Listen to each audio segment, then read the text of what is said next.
Oh, hey, I didn't even see you come in.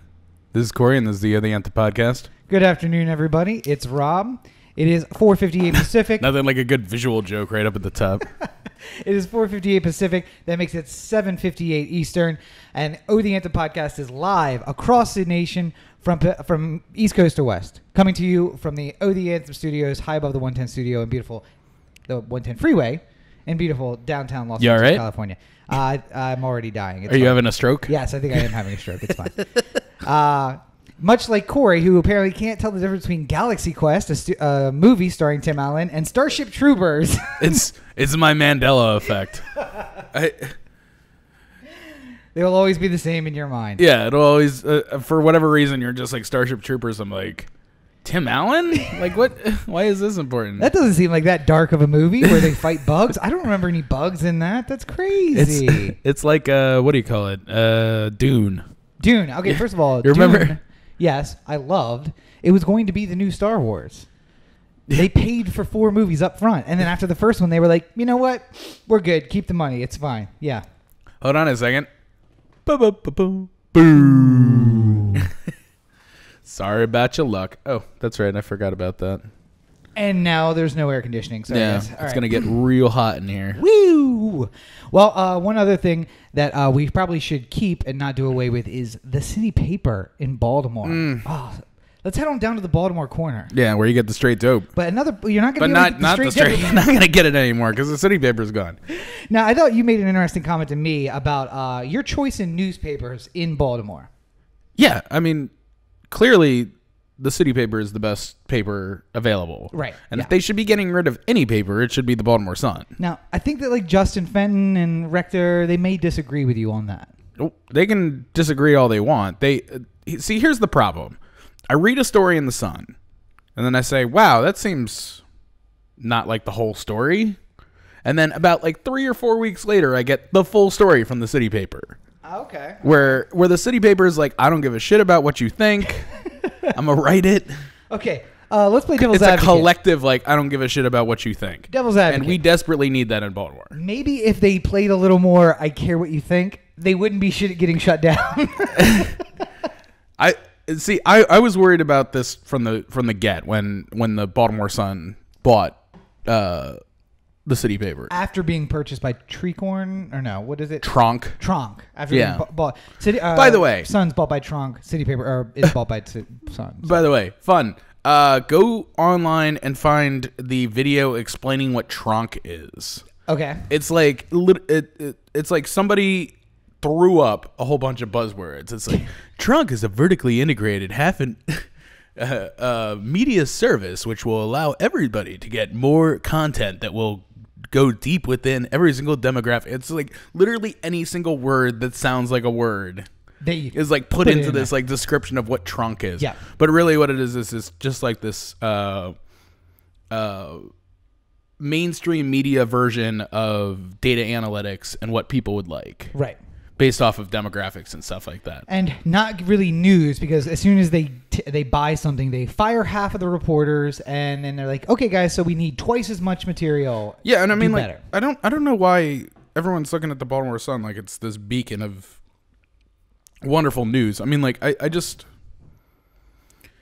Don't get me wrong, I appreciate the job that newspapers are doing, and this is not me shitting on the Baltimore Sun specifically. Right. This is sort of like a general thing about newspapers in general. But you can't... The alt weeklies are the ones that actually get to write, like, the real story. Yeah. You know, Justin George and Justin Fenton get the story from Pew. It's just like, what do you think about the latest thing of murders? And then they just have to write what Pew says. Right, yeah. And then they have to go on and go like, you know, the city homicide rate has been increasing every single week, blah, blah, blah, blah, blah, and do the news. But the City Paper can actually say, like, this is bullshit from Catherine Pugh. She knows better. Well, because what happens is then Catherine Pugh doesn't give them another interview, and then they just talk shit about her from the outside for the rest of the time that they're reporting a story.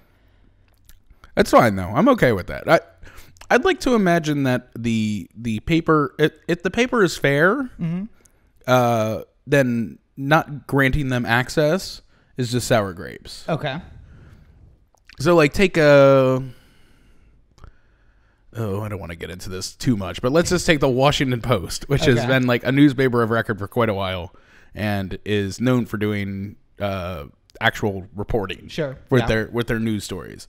If Donald Trump says, I'm not talking to the Washington Post anymore, people go like, all right, so you're complaining about the coverage and not talking to them because they're writing bad coverage on you. Right, yeah. But that's not the Post's fault. That's your fault. Or, CNN or anything.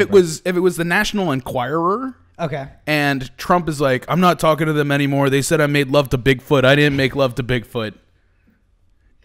Which may have been an actual story from the National Enquirer. We had a night. There was no love making.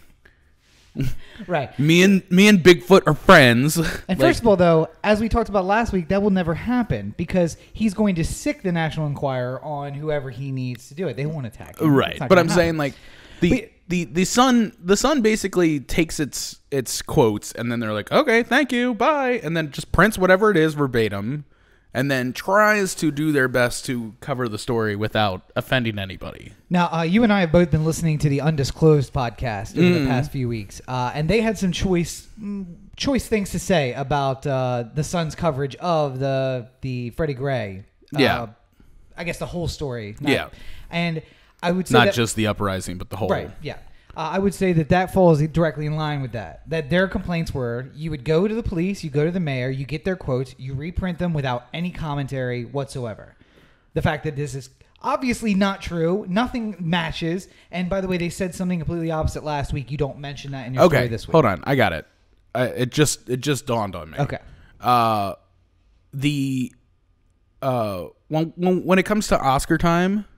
And we'd say like, oh, this is just a film for the Academy. Right. This is just to try and win an Oscar.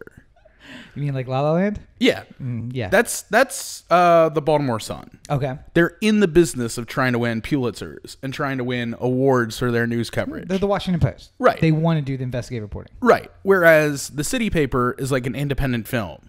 Now, what you would say about the Baltimore Sun, like going in, is they're trying to write a story to try and win an award. Moonlight. That is a Baltimore Sun's La La Land, City Paper's Moonlight. Right. They want to tell a great story.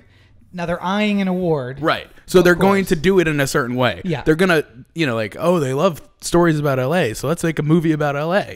Right. Like that's the Baltimore Sun's coverage of anything. The readers want to hear about crime, but they don't really want to hear about crime. Yeah, like the white L needs to be safe. Okay, so all the crime has to be elsewhere, out in the black butterfly. Yeah, but Moonlight is the better film, if you will. Yeah. So, it's not like anybody who is involved in La La Land is doing a bad job, or that they're wrong, or that it's terrible. It's just that you're gunning for something in particular. Right.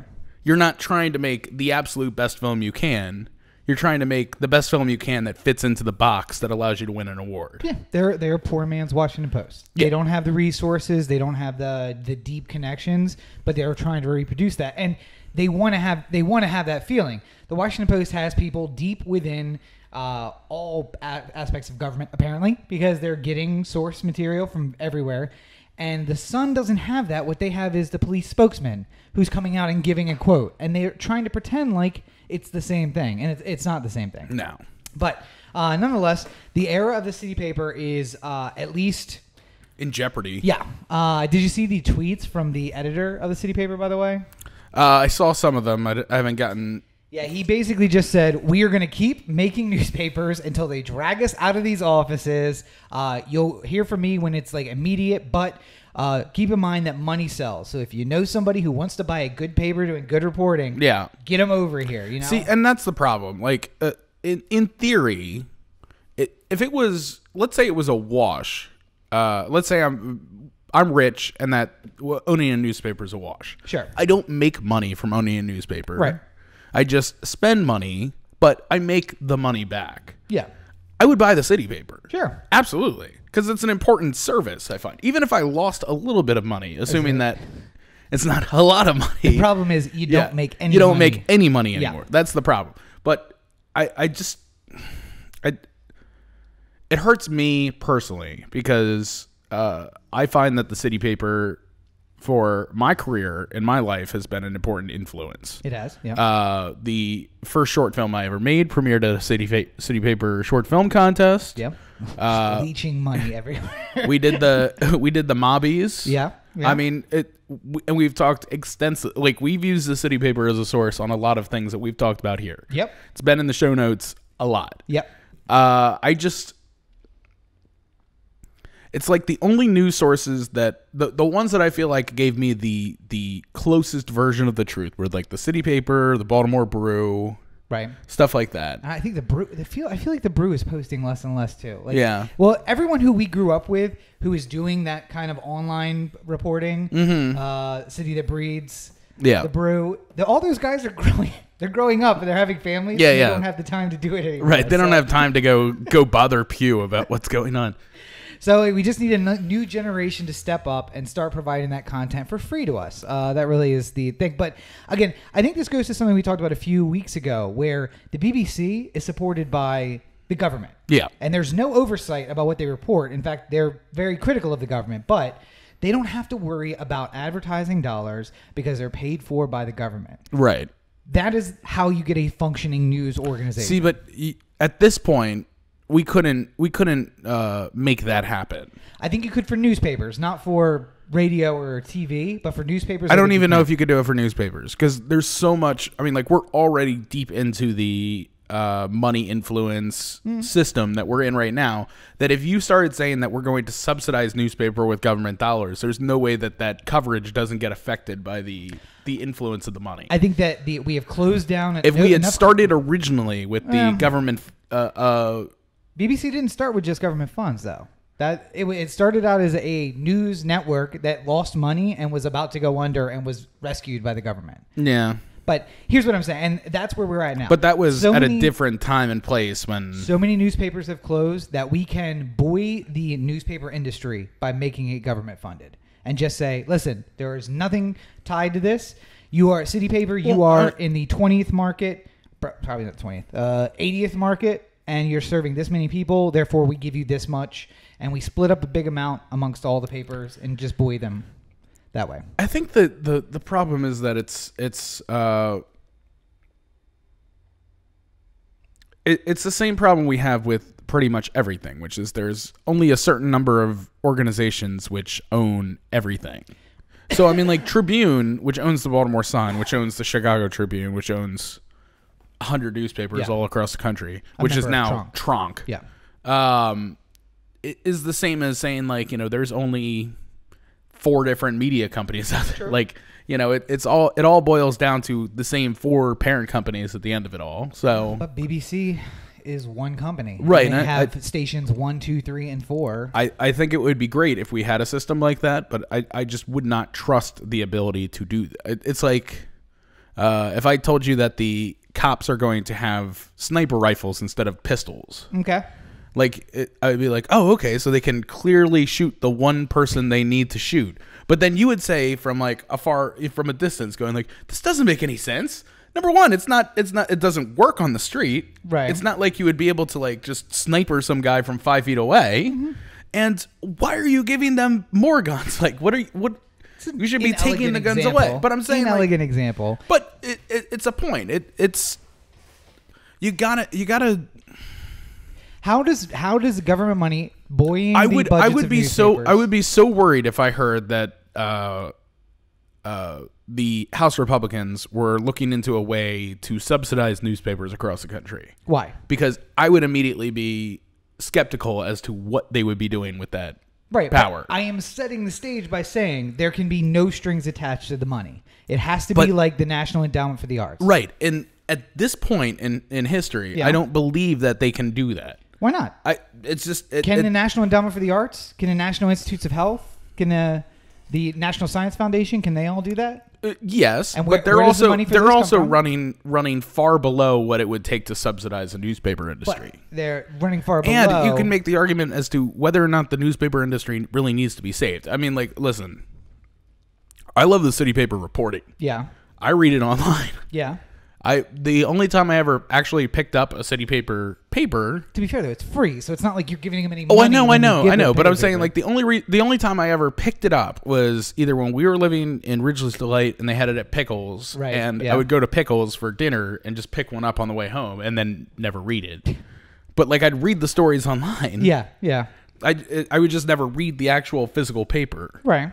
So I mean the argument is the point I'm trying to make is like, is there even a point in having papers anymore? Well, no, there's probably not a reason to have papers, but the newspaper industry Right.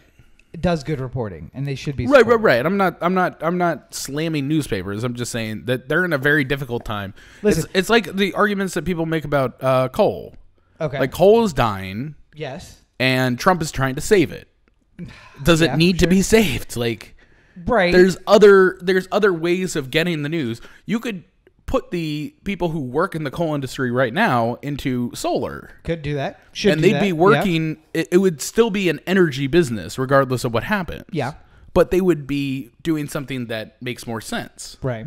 So if it became a totally online journalism form, And I don't mind that either, because I think that the City Paper can become an online right? forum, and that's fine. It's the same thing. I mean, it could be the Baltimore Brew, and then that's basically. And we're saving the dude who now has 3 kids and barely updates on the Baltimore Brew. You can do whatever stories you want, but the City Paper is going to take that role on for the most part. Yeah. And I'm fine with that, because I think it's about the reporting. It's not about how you get the news. It's about having the news outlet, not how you take the news yourself. So Right. I'm fine with that. But it should be government funded. That's the whole point. I don't think it needs to be government funded. I really would not feel comfortable at all about it being government funded. So then they're going to go. Newspapers are going to shut down, and that's going to leave us. It's part of how business works. If you're in a business that doesn't make money, I mean, like I could make pink seashells and sell them on the street. This is why capitalism is a flawed system. I'm not saying that it doesn't have its flaws. The point is that you need to. You need to figure out a way to survive. I'm going to amend my previous statement. Okay. Healthcare should not be a business. Right. The Fourth Estate should not be a business. Those two things are so endemic to us as a society that we should not force someone to make a profit or allow someone to make a profit on it. Because if you put profits over the goal of the thing that you are doing. At what point do you call it, though? What do you mean? What point do you call it? So, I mean, like, a doctor is allowed to make money, right? True. Individuals are allowed to make money. Yeah. So just like a reporter is allowed to get paid for his right. Yeah. But I'm saying, like, at some point, there's a managing editor at the newspaper. Yep. He's allowed to get paid too. Okay. And what point are they? Is it? What's the separation between? Like, I get it with healthcare. Like, Etna, trunk. That's the cutoff. But I'm saying, like, there's no reason for those. Trunk figures it handles the newspaper business of 100 different newspapers. Right. So is it just 100 separate entities? No, but Trunk pays a bunch of people to do that work. Right. And then what they're trying to do is I mean, like, $2 billion more than what they pay everyone is right, but I'm profit. saying what the argument for Trunk would be is that by having everybody in a collective, right, you're allowing the opportunity to find stories that are gaining national traction and send them out to all of the things to fill newspaper space. None of that has to change. The point is, I don't care about the $13 billion that they make and then it goes out in the form of pay to their employees. What Trunk is really more like a medical group. Aetna. Like, Aetna. Well, no. It's like the Johns Hopkins Medical Center. Except for Johns Hopkins, it's not for profit. Well, hold on. But Johns Hopkins has great example. Actually, Johns Hopkins has like 5 different hospitals associated with it. And what they should be is a not-for-profit, the same way Johns Hopkins works. Not-for-profit institution. Because Johns Hopkins makes $13 billion. Mm-hmm. Let's say both Trunk and Johns Hopkins make $15 billion. Okay. How much does Johns Hopkins pay out in that year? $15 billion? Right. And how much does Trunk pay their employees in that year?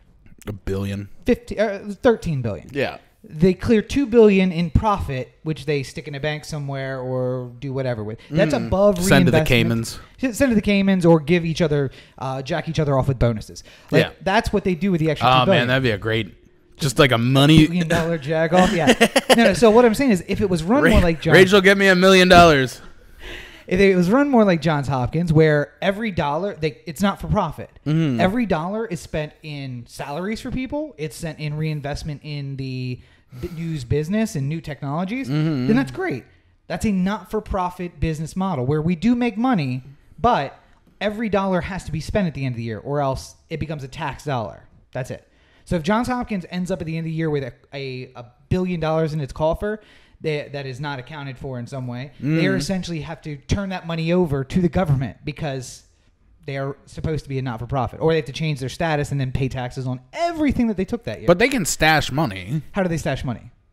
in future developments. They buy land for new hospitals. Right. They build new hospitals. Yeah. They put endowments in places. But I'm they saying, bring like, students in from If all over the world. If they were going to build a new, let's say Hopkins was going to build a new West Side hospital, just somewhere in West Baltimore. Yeah. So they would need to, over the course of many years, save to build, purchase the land, do everything like that. They wouldn't be able to do it every single taxable year in a chunk. No, but what they would do is They would be able to put that money aside for the purposes of being able to expand at a later point. They put it in a trust. Yeah. And the trust has to be used for those purposes. And if it isn't used for that, then all of it has to be used in that single year where we revoke the trust.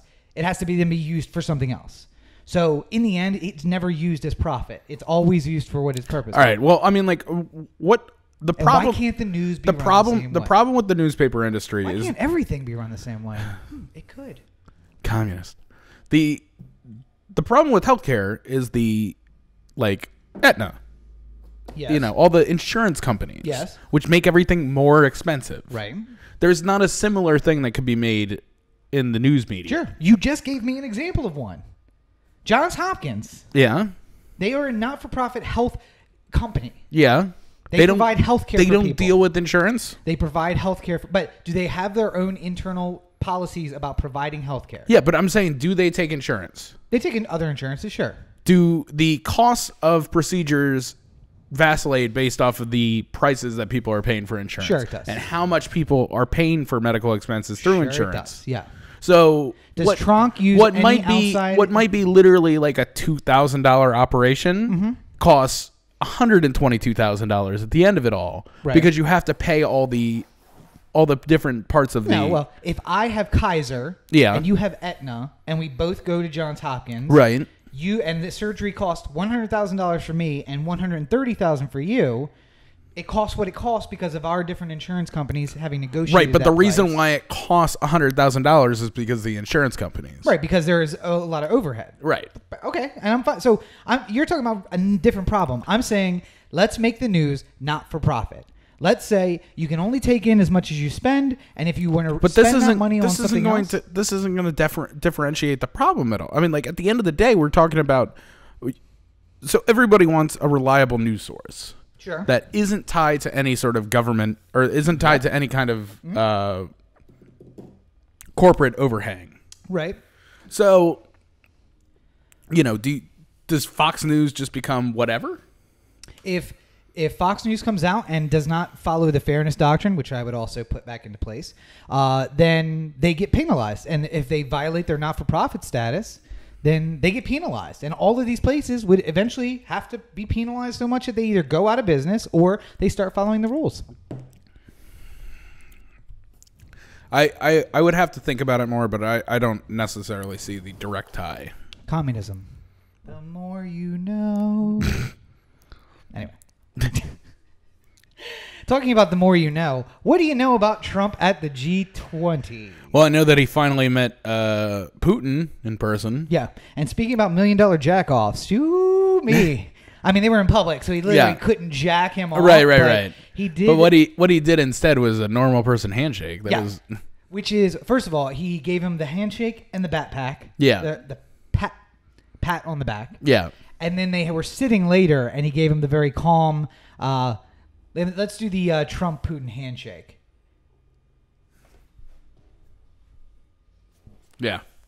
Now, if you've seen anything about Trump, that is not a Trump handshake. First of all, if you're Angela Merkel, it's yeah. That's it. And if you are, by the way, if you're missing What out I'm doing, Trump.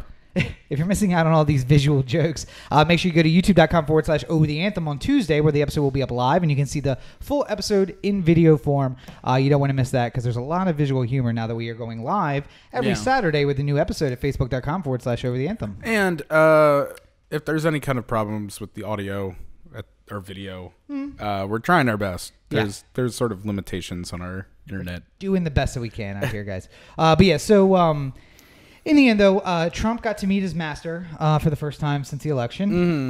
Things went exactly how we thought they would. There was a polite handshake and a pat on the back. There was a joke about journalists making fun of him, and then another shake later. I think that the part that I found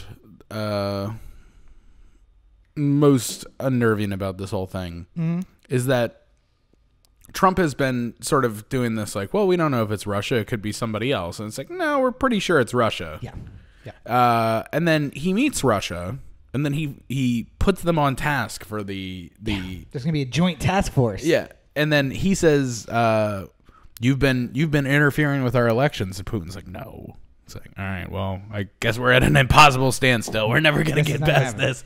And, by the way, on the same day that Nikki Haley, the United States ambassador to the UN, says everybody knows Russia was involved in our election. We're just going to move on. Yeah, it's going to be fine. It's okay. Except for a week ago, Trump wasn't. No, and he still doesn't. Putin said, "You have my assurances. We had nothing to do with it." And he's like, "Okay, all right. Well, he said we have nothing to do with it." So. Clearly there hasn't been any kind of signs or evidence that anything has happened since the election, right? Of course not. It's not like there was a Russian-based group who hacked into our nuclear power plants just this week. Yeah.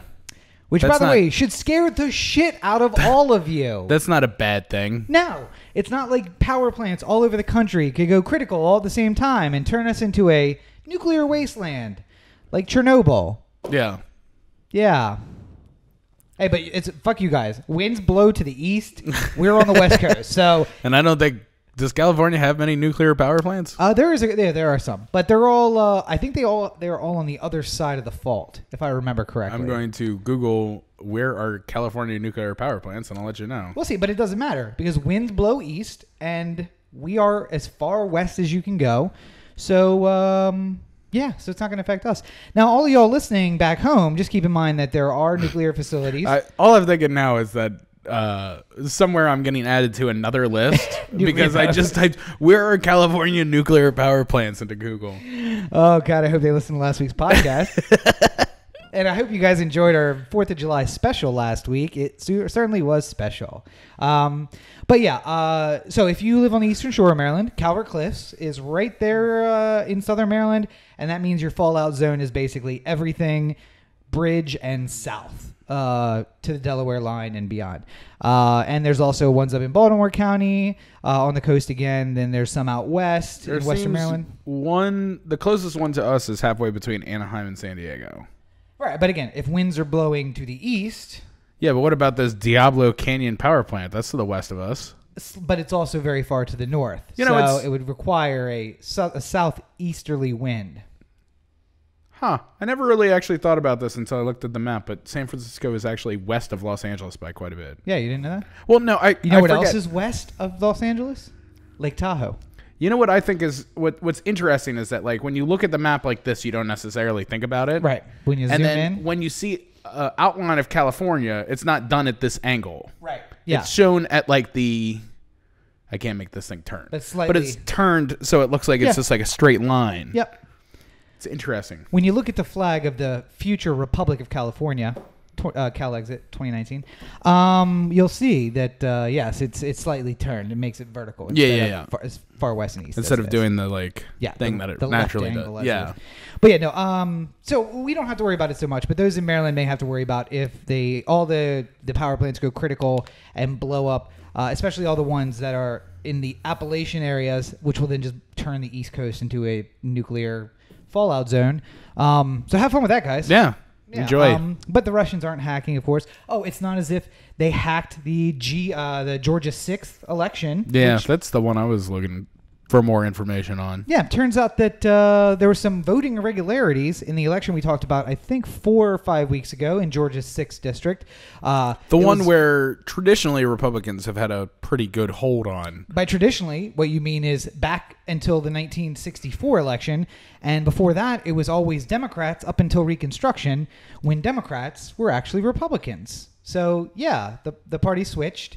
And when it was racist-ass Democrats, they won up until 1964 when it was a racist-ass Republican. And then they've won that seat since then.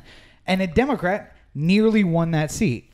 52 to 49, rounding in the correct the proper directions.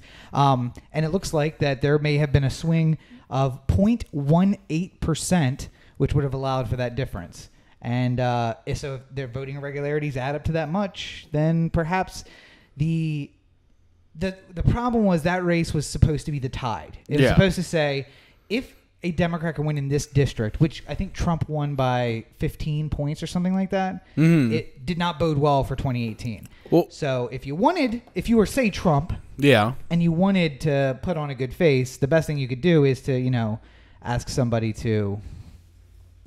Just trying to move you in on camera a little bit. You've been drifting away. Okay. The best thing you could do is to ask your buddies over in Russia to maybe do something about that election. Yeah. So, yeah. I just... it bothers me that Putin is basically just like laughing at us right now. Like, it's actually literally laughing during some of the press conferences that they're doing at the G20. So here's a... I've been thinking about this a lot recently. People talking about like, well, Russia didn't really actually interfere. They didn't change any votes with what they did. And I'm like, okay. Maybe. Let's go under the pretenses that they didn't actually break into voting machines and do anything. Which isn't exactly clear. Right. But yeah. But let's say that didn't happen. We know for sure there was no actual interference with that. What they did do with their fake Twitter accounts and their fake news and everything like that was going out, though, was make people believe something that they read as truth. Right. Like, I wanted to talk today about the Democrats' new slogan.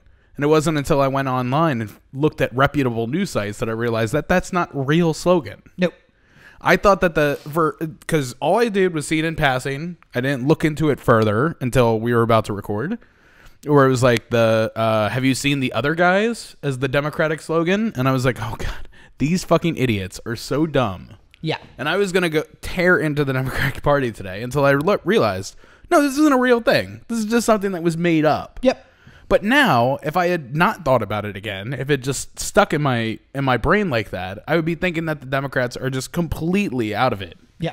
This whole time. And it would just add towards that, why should I vote for them? Why should I do that? Like that sort of thing that eventually leans people to say between Hillary Clinton and Trump that it would be a better idea to vote for Trump. Right.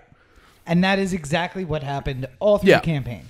And I don't think that the whole... And it's honestly, like it's still like one of those things. Like, I mean, like, obviously Benghazi has been talked to death, but I mean, like the actual responsibility of Clinton is sort of here or there. Right. Yeah. I think you can say for sure that she had some sort of impact on it, but it's not like she was like sitting in a room watching video of people dying. Right. Yeah. She was going like, oh, good, this is happening. Like it's the news, the way that the news is reported, though, influences people's opinion of her. Right. Yeah. So if every single week I was coming onto the podcast going like, oh, this bitch Hillary Clinton, did you hear what she did this week? Then you would, if you just listened to me, then you would start thinking that Hillary Clinton was a really terrible person. And, she is for different reasons, but I'm saying not like those particular reasons. Yeah. But I'm saying like if all you hear is people talking about how terrible she is, it's just going to add to the like, well, I can't vote for her. Why would I vote? Why would I do that? Well, and the irony is that the Democratic slogan from 2018, I think, is coming from the far left, not from Russians or the far right. It's Bernie-crats saying, why are you making the party essentially the same bullshit it was in 2016? And your slogan is essentially, well, look how bad they are. We're better than them, Yeah. so vote for us. And instead of doing the good things that we By should the actually way, be doing. recap. Since last week's episode, I listened to the episode of Pod Save America where Yeah. they actually talked to Debbie Wasserman Schultz, and it is what I thought it was. They just talked to her about healthcare. Yeah. They don't spend any time at all doing anything other than healthcare. Now, granted, the episode was about talking to people live on the ground Right. at a healthcare rally, but I do not, under any circumstances, want to hear from Debbie Wasserman Schultz ever. Unless it's about how you fucked Bernie Yeah, unless during the it's primary. a heartfelt, tear-filled apology on 60 Minutes, I don't want to hear it. That ain't going to happen. But it's just Republicans are not out for the people who voted for him. Nobody who voted a Republican in is getting anything that they wanted from said Republican. Right. Yeah. The Republicans are voting right now almost entirely on the let's make the corporate overlords that fund all of our campaigns happy. But I love, though, that they will use the word oligarch to describe anyone in Russia. Yeah. And by the way, everyone in mainstream media, even the Republicans in Congress, will call rich people in Russia oligarchs. Yeah. But they will not use the same term for richer people who live in America and Yeah. are doing the same thing. The Koch brothers are far more oligarchical than anyone in Russia. Because in the end, the rich people in Russia listen to Vladimir Putin. And when he tells them, hey, we need to do this, they do it for him. Here, the Koch brothers tell the politicians what to do, and they do it. That is what an oligarch is. Use the right terminology. It's very important. It's very important. But anyway, sorry. Yeah. I mean, essentially, my point here is that everyone's going to upset you. Everyone's going to disappoint. Please don't. Just make the best decision. Don't let other people influence what you're doing. And specifically, it's Trump. How about grow a pair and stand up to this guy? Hey, and how about not letting your daughter, who didn't win shit, sit in your goddamn chair during a discussion with 20 of the world's leaders? Yeah. For Christ's sake. Do you think Angela Merkel wants to go to this meeting? No. I mean, it's in her country, so she especially has to go. yeah. But no, she doesn't want to be there. That's not true. She doesn't want you to be there. In fact, I don't think anybody except for Putin wants you to be there. As far as the opinion, like being a world leader and having to go to something like this, it's a lot of wrestling. It's a lot of very well portioned thoughts. Mm-hmm. I don't want to say the wrong thing to this leader. Although apparently not for Trump. But right. yeah. But I'm saying like it's not like, like, oh, we're all hanging out and just talking about the world.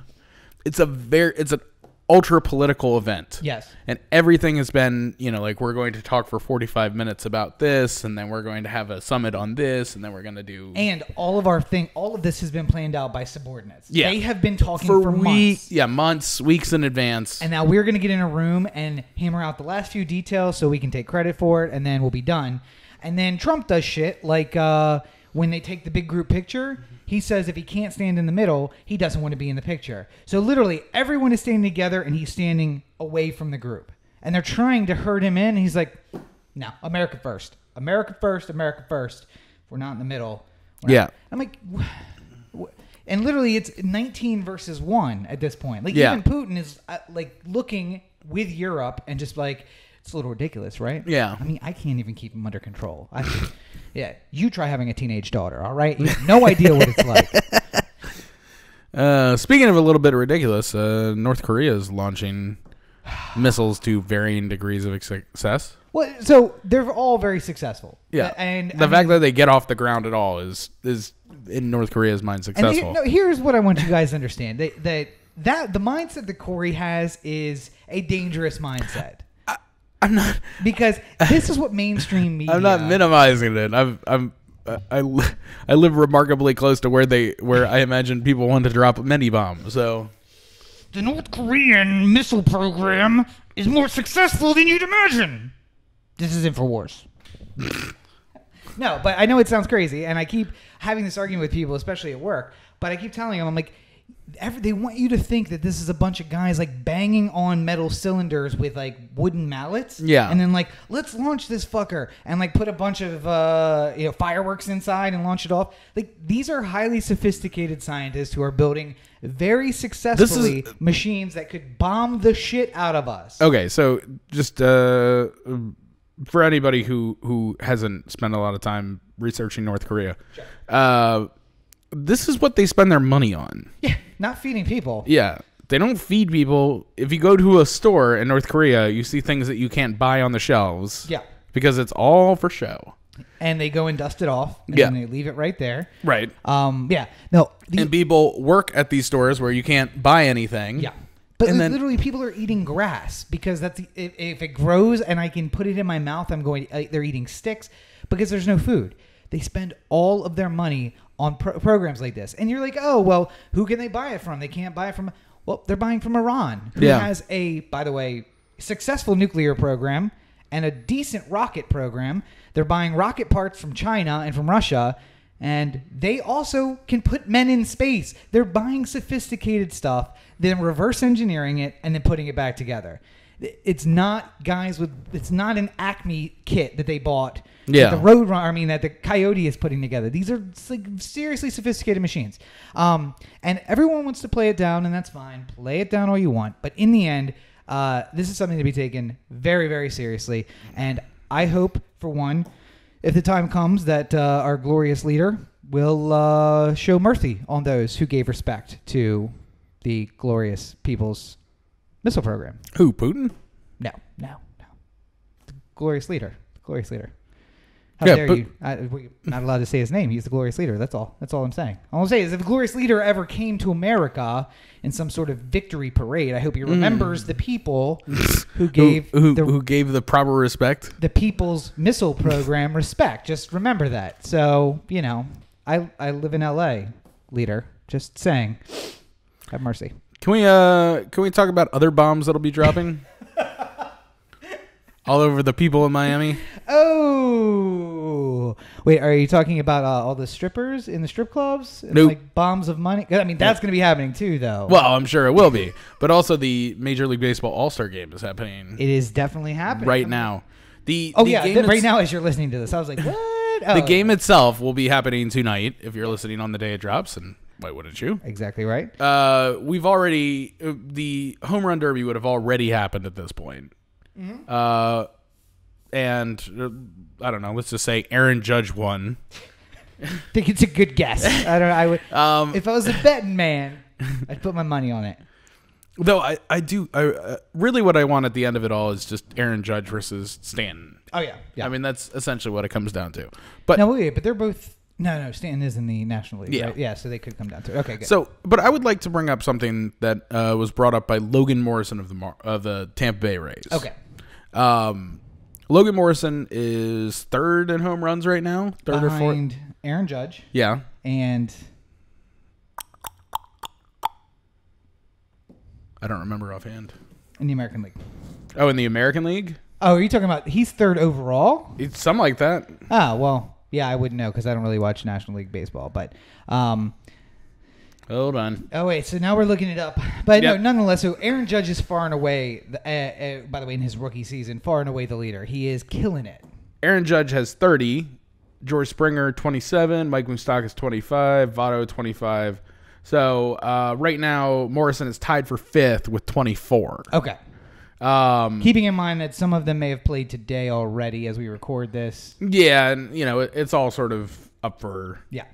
But he's been one of the stories of the year. His incredible... Logan Morrison was a journeyman who would just move from team to team. And, there was originally thoughts that he would be a pretty good player, but never good of a player. Who's our guy, our rescue guy in 2014? Who was that? The journeyman second baseman? And I can never remember his name. Second baseman? Yeah, he wore the puka shell necklace.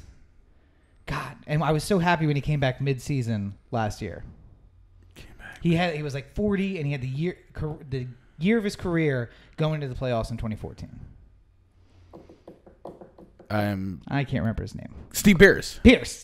He's Steve Pierce. Yeah. Who had a decent career as a journeyman. Right. And when Steve Pierce was originally coming up, they said the same thing. They said like, oh, he's got big time power and he might be able to turn into a good player, but he never really developed into. So it'd be like if Steve Pierce was Aaron Judge right now. Right. Like that kind of a change from like what we had been expecting to him being one of the best hitters in the league at the moment. Yeah. Logan Morrison didn't get invited to the home run derby, which is happening in Florida, which is where Tampa is. Tampa, you do not deserve professional sports. No. We're just going to repeat it again. You don't deserve professional sports. I'm actually going to stick up for Tampa here. Okay. He made the argument, Logan Morrison, that Gary Sanchez didn't deserve to be in the home run derby. Okay. Because Gary Sanchez only has 14 home runs or something like that. Half as many as him? Yeah. Or so? And Gary Sanchez is a big-time home run hitter. He is. And last year he, set a rookie record for most home runs in the first month of playing or whatever it was. And he's been injured this year. Yeah. So he hasn't had the opportunity to put up the same numbers. Right. But I'm going to make this argument. Logan Morrison deserves to be in the home run derby more than Gary Sanchez. Sure. Absolutely. Yeah. Because, number one, it's a Florida thing. Mm-hmm. The All-Star game is happening in Florida, in Miami. Despite the fact that they don't deserve professional sports. Right. So you should have a Tampa Bay representative if you can. Right. And other than the home team, the home Marlins, who have two people in the home run derby, two deserving people, with Stanton and Justin Bour, who are both in the leaders of home runs. Mm-hmm. No other team should have two, right? Unless it's just a preposterous. If it's Aaron Judge and who else is hitting home runs on the Yankees? Well, I mean Gary Sanchez is, but not really that many. Yeah. I mean, like Is he in second place? Let's say that the Yankees had both Aaron Judge and Cody Bellinger of the Dodgers, who's like this other rookie sensation who's hitting bombs a lot. They're both on the same team. Okay. I could understand the logic behind putting two Yankees on there, but putting two Yankees in the home run derby just because one of them hit home runs last year seems to defeat the purpose of rewarding people for the performances that they do this year. Chris Davis is not in the home run derby. Well, yeah, but I mean, like, Chris Davis doesn't really deserve to be. Wait, though. He hit a lot of home runs last year. We paid him a shit ton of money. Can we not get him into the home run derby? Well, he's got to do it every year. That's the. Well, I guess there's the point. That the guy who's hitting home runs this year should be in the home run derby this year. Yeah, and I think it's.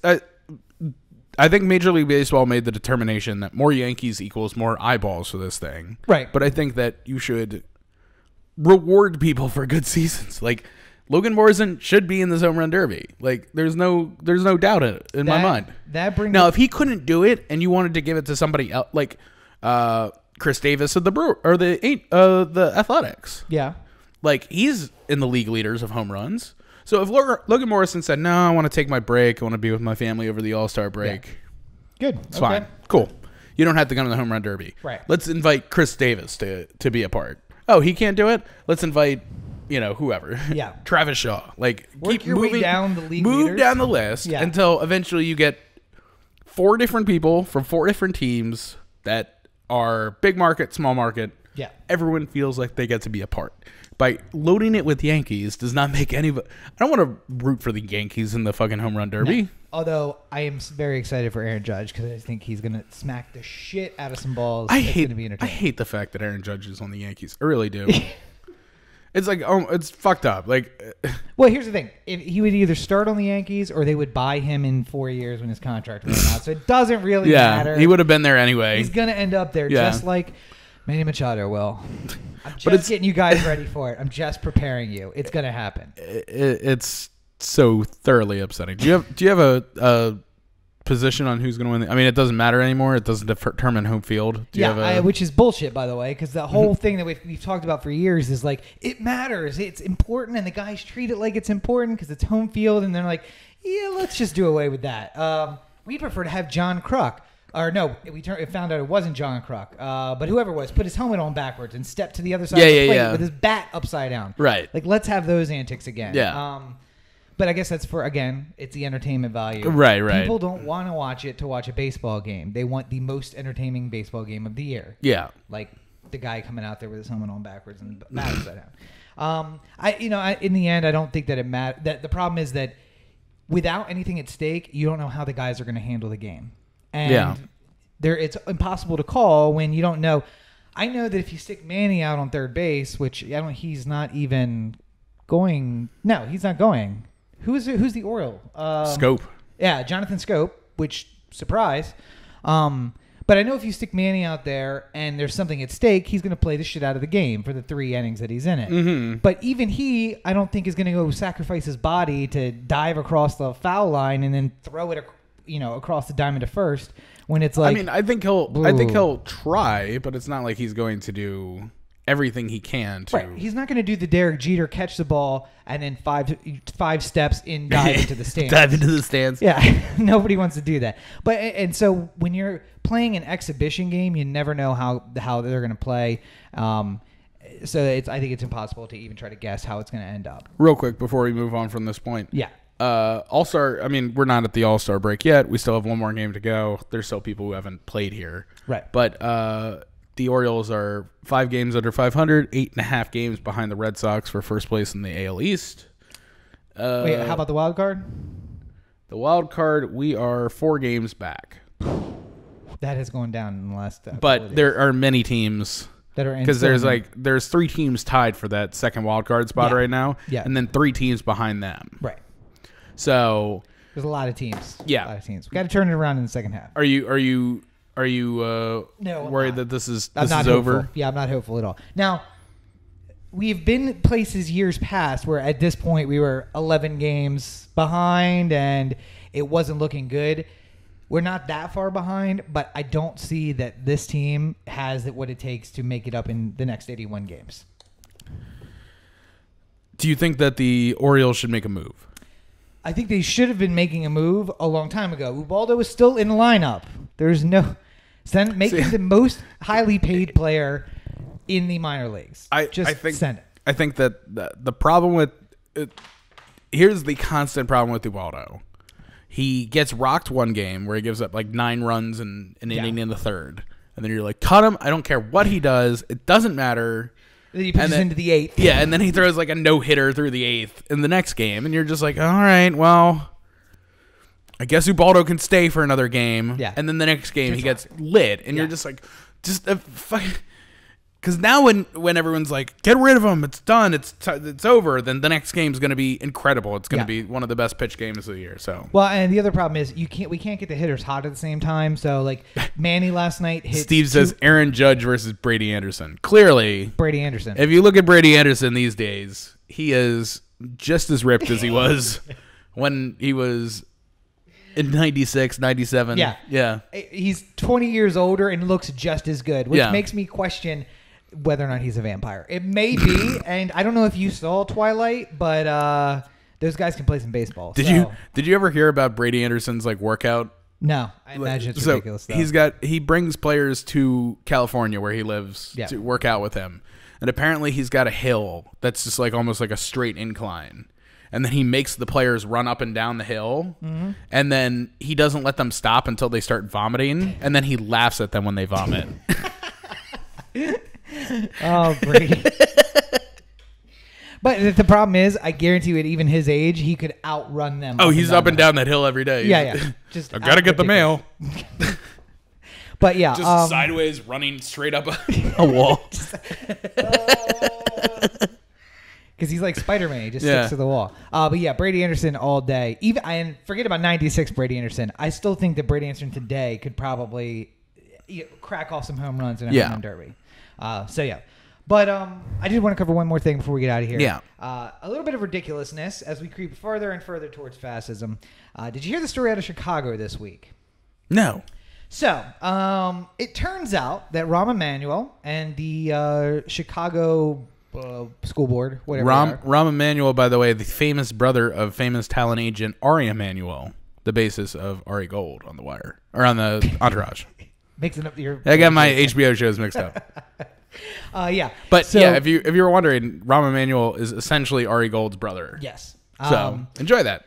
So they have decided that a Chicago high schooler will not be able to get their diploma if they do not have a job acceptance letter or the acceptance letter to college at the time of their graduation. So what do you think? I mean, just generally speaking, I don't like this. Like, what? First of all, my personal opinion about the gap year aside, which is, listen, millennials, Rich white kids. buck the fuck up. Yeah, because nobody in my town got to take a gap year. It was like, all right, so are you going to start taking on debt by college, or are you going to go to work and start paying off your parents' debt? Like, that's really all you got. Yeah. That's it. So there was no gap years. I don't think that's some millennial bullshit. But nonetheless, besides that, though, the idea that, and their justification was they want high schoolers to invest in good citizenship. And the way to do that is to have a plan after high school. But what you're saying is you've worked this hard. Yeah. You've made it through Chirac. Yeah. For 13 years. Right. You've gotten the grades. You've passed everything. And it comes to the time, and it's a lot like Hofstra. Listen, I know you've paid a lot of money, but if you don't pay these $15 parking tickets, no walk, no diploma. Sorry. You got 25 cents in late fees at the library. You're going to have to take care of that. I think that what bothers me about this the most is the cyclical nature of how much trouble that. So like, it's the old thing about like getting the job you want. Yeah. You can't get the entry level job without experience. You can't get experience without the entry level job. Yeah. You want to get your diploma, so you need to have a job. But to get a job, you need to have a diploma. Right. And the jobs that you would get, like, hey, maybe you get a job at McDonald's. Not a lot of acceptance letters for that job at McDonald's. Right. So, I mean, I don't know what they're expecting. And this is more of the you know what I would do if I was one of these. Forge a letter? What? I would forge a letter. Well, I would not only I would go one step further. Plastic salesman for Vandelay Industries. That sounds pretty impressive. Let me just give him a call. I would get as many people. I would get as many people in my class together as possible. Yeah. And say we're gonna found a corporation here, an LLC. Okay. Yeah. It's Go Fuck Yourself, Rahm Emanuel LLC. We're all shareholders. We're all shareholders. And I'm going to be set as the CEO of Go Fuck Yourself, Rahm Emanuel LLC. Yeah. I'm going to give you all job acceptance letters as soon as we have this thing all set. It's like we promise to, as soon as we turn a profit, pay you guys. What do you guys do? We basically sit around and say fuck Emmanuel all day. Yeah. We're trying to turn that into a money-making venture. Fuck Rahm Emanuel ?profit. We just haven't figured it out yet. It's like we're in the wheel that you push with a stick market. It's just not going well right now. Just got to figure out how to get to people like it. Yeah. They hear fuck Rahm Emanuel and they're like, wow, I want to be a part of that. But we just haven't figured out how to turn that into profit yet. Yeah. But yeah, it's utterly ridiculous. It's upper echelon of wealthy people. By the way, because everybody on the school board, millionaires. Rahm Emanuel, millionaire. And they just have there's no disconnect. They're like, well, why wouldn't they just ask their father to get them a job somewhere? Yeah. Listen, the guy that, I get the pushing good citizenship, but you're going to withhold a diploma from the black kid on the south side of Chicago that has survived the gang wars for 13 years. Furthermore, for me, it wouldn't have been a problem if I said to my dad, who owns his own law firm. Also, we had acceptance letters to college. So, yeah, well, I know, but I'm saying, like, if that wasn't in the plans, I could say to my dad, "Hey, Dad, can you write a bullshit letter and say that I'm working for you?" Yeah. Just like say like, just he's gonna get the diploma. He's gonna be my new legal aid. And then I would just hand that letter, and they'd be like, "Oh, okay, here's your diploma." Yeah. And that'd be fine. But if my dad worked at McDonald's, like he was just like a register person at McDonald's or something like that, he might not feel comfortable going to his boss and being, can you give me saying a bullshit like, letter? "Hey, can you give me a bullshit letter to say my son works here?" Yeah. It's like, what's your game, friend? Like. Yeah. No. I don't think that for most of the kids who this is really meant to impact, it's going to impact them positively. It's always going to be negative for them. And I know that the idea is like you want kids thinking about college. I get that. Not only that, but I mean, like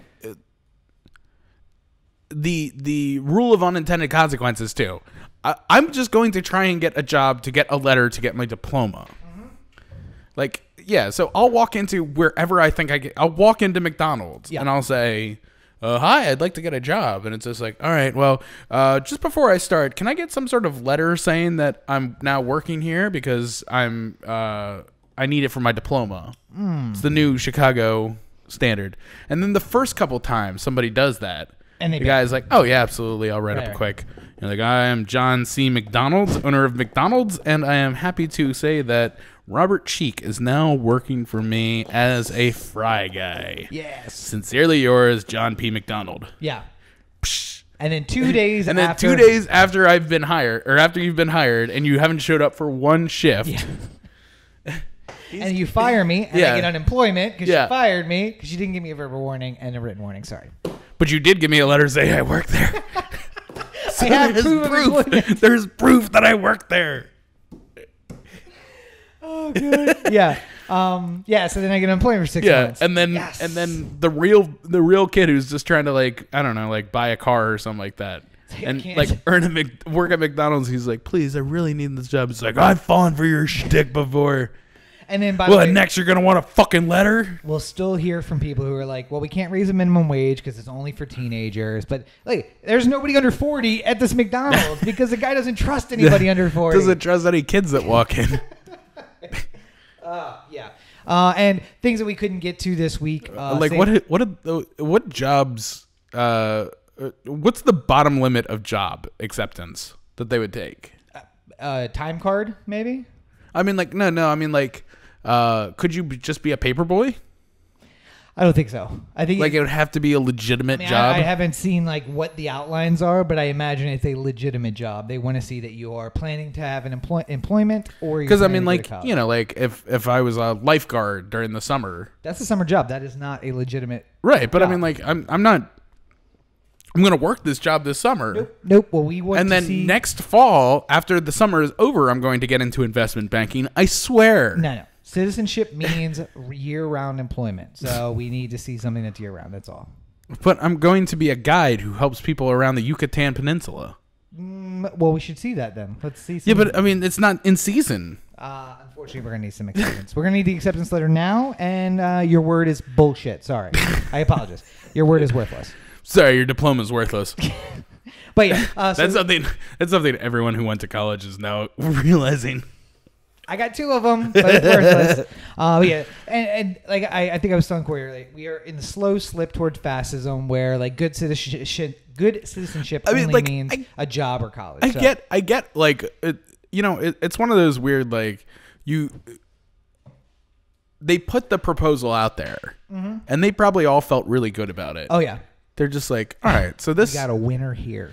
This will help not only kids either go to college or get a job, but it'll incentivize them to do it. Yeah. It's like, that's a winning proposal, Billy. Thank you. We got this. Yeah, and then you There's put it out... no way this is going wrong. You put it out in the universe, and you're just like, oh, shit. oh, that's what they think? Yeah. Oh, no. But we are, like I said, we are in the slow slip toward fascism. Other stories we couldn't get to this week. St. Louis decided to, or Missouri legislator lowered the minimum wage that St. Louis just raised to $10, lowered it back down to $7.25 because that's what we do. The vice president's office admitted that it wanted state voter data to compare to felon lists and a bunch of other stuff, which will inevitably disenfranchise voters. I do like that the just a quick aside, the guy who's doing the voter fraud thing asked all the states for their voting data, and 41 of them told him to go fuck himself. Yeah, the guy who, by the way, is a huge states' rights advocate, and then basically was like, you do not have the right to say no to me. And whoa, buddy, you've been saying states' rights this whole time. Is it only with the minorities that you care about? The guns and the minorities. Guns and the minorities, states' rights. But, now that you're with the government, give me all your data. So, slow slip toward fascism. The U.S. is just becoming one big dumpster fire. And when we pull out of NAFTA, which looks like it's inevitable, and when all the other countries just basically are like, hey, don't trade with us, we become the handmaid's tale. So... look forward to that. At least as a white male, I'll be able to use some of that privilege. So, all right. Yes. Also, I realized while we were recording one thing that I wanted to talk about this week. We can save it for next week because it's a bigger topic than we have time for right now. but there's an Atlantic article about Hollywood doesn't have a blockbuster problem; it has a bad movie problem. Okay. In relation to, have you heard about the studios complaining about Rotten Tomatoes and how it's ruining their business? Yeah, because if they bring out a bad rating, people just don't go out and see it. Yeah. So let's get into that next week. yes, We'll we'll put that take that off the top for next week. Yeah. But you know what else I think we're going to do next week? What's that? OhTheAnthem.com. Corey at OhTheAnthem.com. Oh, the Anthem on Facebook, Twitter, Instagram, and the listener line 443-219-7595. What's that number again? 443-219-7595. And you can find me on all your social networks at Robert N. Cheek. Make sure you check out robertandcheek.com for links to my political blog, foundingthefuture.us, the news website, and the books, which are available on Amazon. Buy Rob's books. Yeah. Well, I think we've done good here today. Yeah, we've done something. I don't know if it's good. Certainly not as good as last week. Make sure to check out last week's episode. But as always, you're listening to the Oh, the Anthem podcast, part of the Oh, the Anthem digital network. For Corey, this is Rob. Have a great week, everybody. Rob doesn't get into the show because he didn't get a letter from an employer.